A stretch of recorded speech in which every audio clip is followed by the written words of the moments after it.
Здравейте, казвам се Кристия Иванова и съм стажант към проекта, който Гражданско сдружение Алцхаймер създадоха с подкрепата на TELUS International.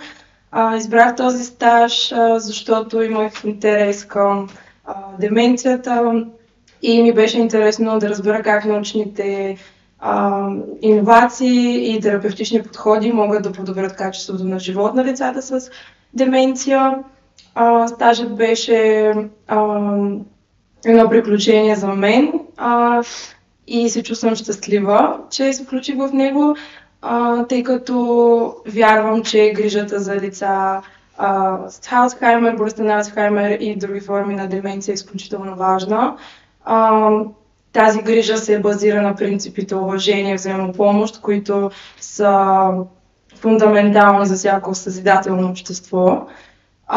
Като практиките, които приложих, бяха музикотерапия, арт-терапия, подходът за разказване на истории, Story to Remember, както и когнитивни игри, които Social Store разработва.